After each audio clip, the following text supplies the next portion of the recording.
Featuring in Sports Tonight, Sunday, August 27. Tony Lockett sends Sydney goal crazy, the 100, the 1,000, but no victory.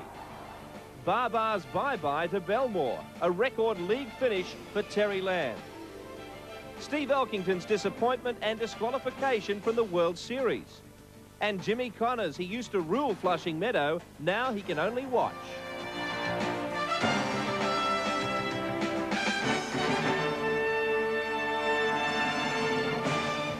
Good evening, welcome. I'm Bill Woods. A day of incredible scenes from both football codes as some legends said farewell and others simply kicked on. Tony Lockett's day of AFL milestones shortly, but first, round 22 of the Winfield Cup, the final round of this premiership as we know it, and the final fling for some of the game's champions. Terry Lamb said goodbye to Belmore in a big way, 66-4. Norths scraped into the 8 with a draw against Gold Coast. Canberra thrashed the Crushers, while Manly took the minor premiership against Souths. In the other games, Illawarra beat Wests, Penrith by 6 over the Eels, the Roosters hammered the Tigers, and Brisbane sounded the warning signals with a good win over Auckland. The Broncos already have that grand final look about them. The fireworks quickly translated to action on the field. Renouf lighting up with his first touch. Renouf shows the ball on the outside and says good night and scores. Brisbane capitalised on early Auckland errors to put Saylor on the charge. Saylor scores. The player they call the Pearl was in rare form, impossible to contain from anywhere on the paddock. Great stuff from the Broncos. The Renouf trifecta of tries inside the first 20 minutes. Steve Renouf. If the Warriors were hoping half-time would see Renouf satisfied, they were wrong. Hancock. Oh, the Broncos. Renouf. That's try number 4. A classic Brisbane performance and fair warning for other premiership sides. Plenty of emotion at Belmore for Terry Lamb's last game at the old home ground. The opening minutes couldn't have been better scripted, the veteran doing his part. The Bulldogs ran the hapless Cowboys ragged in a 12 tries to 1 walloping, and good signs for the final series. Penrith completed a disappointing season for them on a winning note, outlasting Parramatta. The man who'll become an Eel next year, Gary Freeman, was a constant torment. He scored 2 tries, including a penalty try before a crowd of less than 4,000.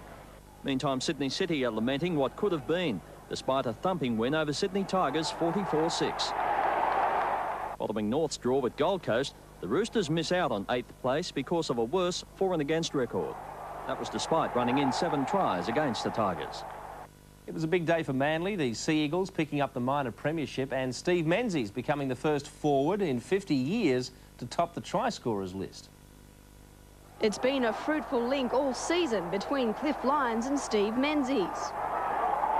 Menzies' second try of the day creating a league landmark.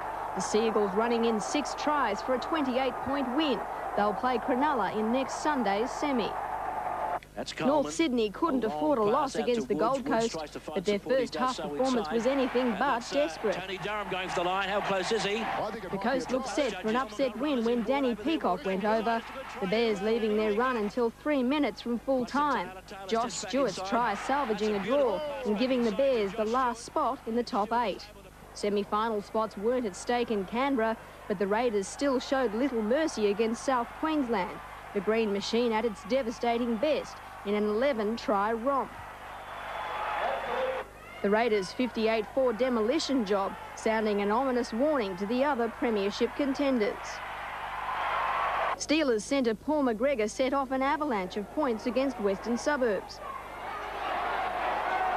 The Wollongong crowd enjoying 7 tries. Winger Rod Wishart's 22-point haul setting a new club record. The Winfield Cup ladder finished this way, the Sea Eagles taking the minor premiership on for and against. Sydney City and Auckland just missing the top 8. The Western Reds impressive in their debut season, North Queensland with the wooden spoon. Later in Sports Tonight, a special feature on Terry Lamb's last game at Belmore. But right now, to League's first 8-team final series, this is how it'll work. There are basically 2 categories, elimination games and the second chance games. On Friday night, Newcastle and Norths play the first sudden death playoff. Saturday afternoon, the Bulldogs and St George will also fight for survival. The losers out. The top 4 get a second chance. Saturday night at Suncorp, the Raiders meet Brisbane, and on Sunday, it's Manly and Cronulla at the football stadium. The winners here get a week's rest.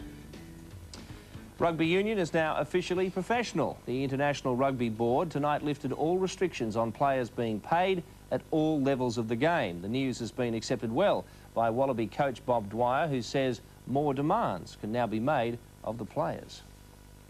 More drama for the Aussies at the World Series of Golf as the dust finally settled on Greg Norman's accusations against Mark McCumber. Steve Elkington found himself in hot water and out of the tournament.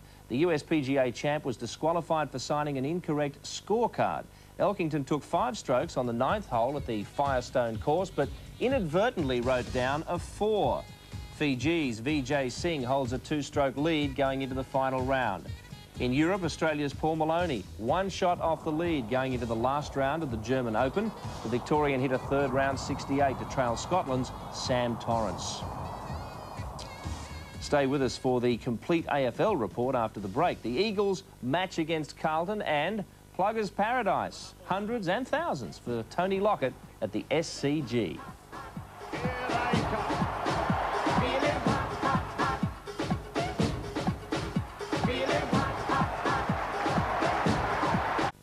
Welcome back to AFL, and Carlton confirmed its ranking as flag favourite with a stirring 1-point win over West Coast in one of the games of the year.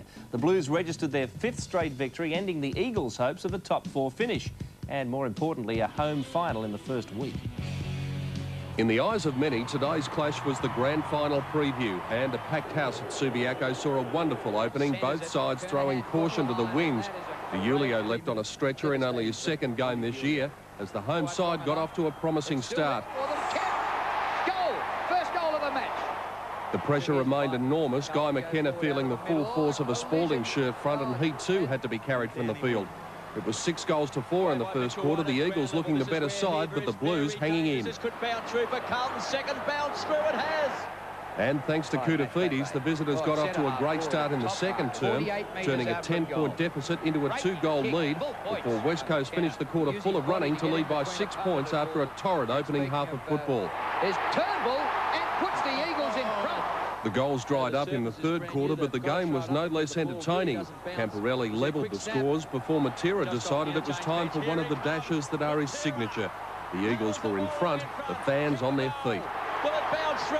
Sensational play, Peter Matera. But when Whitehead showed tremendous persistence to get the Blues 11th in time on, the league leaders were within a point going into the last quarter. And what a term it was, the lead going backwards and forwards before Rice capitalised on a rare error by McKenna. He's going to kick a goal. And that proved enough for the Blues to hang on, despite Matera cutting the gap to a point in the last minute. The Blues now having won 12 in a row, staying a chance of winning a record 20 regular season matches. And although a top 4 finish is out of reach for the Eagles, the faithful at Subiaco gave their heroes a message at the end of a sensational game. Well, Tony Lockett won't forget today in a hurry, nor will the Swans fans or the umpires for that matter. Plugger passed 2 milestones in the game against the Dockers, 100 goals in a season and 1,000 career goals. But the unbridled excitement for Sydney wasn't matched on the scoreboard. The Dockers home by 17. In warm conditions at the SCG, Sydney couldn't have wished for a better start. Tony Lockett, on target to reach 100 for the season, opened the Swans' account 30 seconds in. Straight through the middle. Fremantle hit back hard, Dale Kickett keeping a tight rein in defence. Both sides traded goal for goal as the lead changed hands 5 times. Chance now for Leach. Well, it happened at one end, it's happened at the other. The barest of margins separated the sides at quarter time. The lead continued to seesaw in the 2nd term, but when Gaspel was KO'd, it halted the Swans' momentum. Fremantle missed easy opportunities up forward, but managed to set up a 16-point lead at half-time.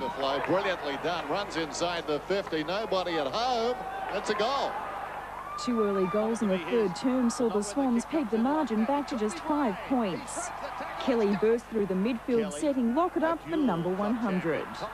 And sure enough, he made no mistake. He's kicked it, and here they come.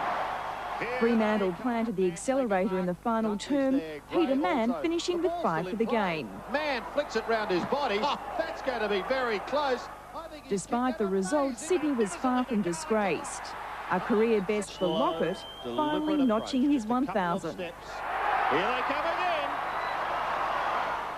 Overseas news now, and a missed stroke 600 metres from the finish has cost Australian favourites Bruce Hick and Anthony Edwards a gold medal at the World Rowing Championships. They had to settle for bronze in the lightweight men's double sculls. Overnight, our coxless women's pairs won Australia's second gold. The team of Megan Still and Kate Slatter led narrowly after 1,000 metres, but in the pouring rain, the Aussie girls pulled away to take gold from the Americans, with France third. Our men's coxless pairs came from last place to snatch the silver medal in their final.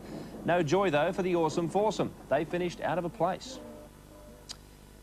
In France, a great win for Sydney surfer Lane Beachley and the Rip Curl Women's Pro at Hossegor. In tough 2.5-metre waves, Lane beat Hawaiian Rochelle Ballard by 14 points in the final to move into second place on the World Championship standings. To cricket, and the West Indies have a lead of 66 at lunch on day 4 of the 6th test against England. The Windies are 5 for 520. Richie Richardson out, 7 runs short of a century. Brian Lara laid the foundations with a brilliant 179. England's bowlers could only watch as Lara effortlessly hit 26 boundaries and a 6. It was his 3rd century in as many matches and the 7th in his test career. And now, if you'd like a chance to join us at the Snow, take a look at this competition from Sports Tonight and Opal Neera. Sports Tonight's heading to the Snow, and you could come along for the ride. Opal Neera gives you the chance to win a trip to Thredbo for their Black Lightning weekend from Friday, September the 1st. All you have to do is ring 0055 60621 and answer this simple question. What colour is Opal Neera? The prize is for 2 and all expenses paid. So get to the phone. You could join us live fireside at the Snow. Brought to you by Opal Neera, Italy's first black sambuca, and the team that's prepared to be their taste testers. Sports Tonight. And stick around, motor racing and the majors still to come. And after the break, warming up for the US Open with the fiery former champion, Jimmy Connors.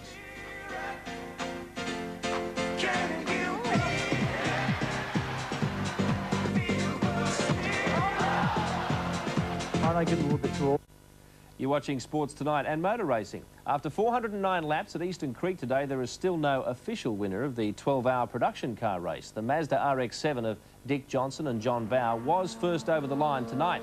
However, second-placed Porsche duo Peter Fitzgerald and Jim Richards lodged an immediate protest. Porsche says the Mazda team illegally overtook a pace car. It may be midweek before a winner is declared, but if Johnson and Bowe are awarded the race, it will be Mazda's 4th consecutive 12-hour win. Tragedy at the 1000 Lakes Rally in Finland. A 20-year-old woman crossing the course was struck and killed by a rally car driven by Belgian Bruno Thierry. The car finished up in a ditch after rolling. Thierry escaped injury and the event was allowed to continue. Australian baseballer David Nilsson continues to help the Milwaukee Brewers toward the American Major League playoffs. Today, the boy from Brisbane made the game-winning hit for the Brewers as they beat Minnesota.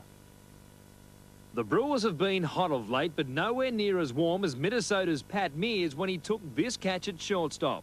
In extra innings with the game on the line, Nilsson rockets a base hit that scores John Jaha from third, and Milwaukee win it 7 runs to 6.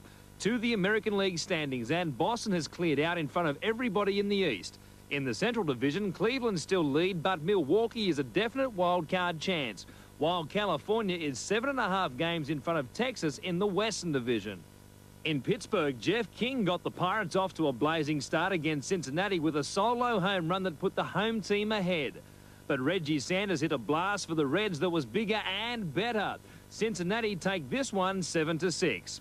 In the NL East, Atlanta have a commanding 13.5 game lead over Philadelphia. Cincinnati's win helps them maintain a comfortable cushion over the Houston Astros in the Central. And Los Angeles have a slim half-game lead over Colorado in the Western Division. Yeah, it's a pity they don't whoop it up like Jimbo used to. A pity today's tennis players, perhaps Agassi aside, are more robot than rebel. In his 5 US Open victories, Jimmy Connors played the crowd as much as he did the ball. And it's a pity he'll be in the stands when the Open starts tomorrow at Flushing Meadow.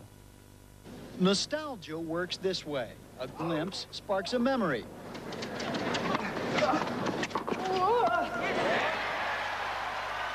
Then we look again, dreamily wondering if time has stood still until reality. Aren't I getting a little bit too old for that? Yes, Jimmy Connors knows reality, that he belongs at the US Open this week only as a spectator who happens to be a 5-time champion. 3 years after giving up the ATP Tour, he occasionally mixes it up with the young guys, but for the most part picks on players his own age. On the champion's over 30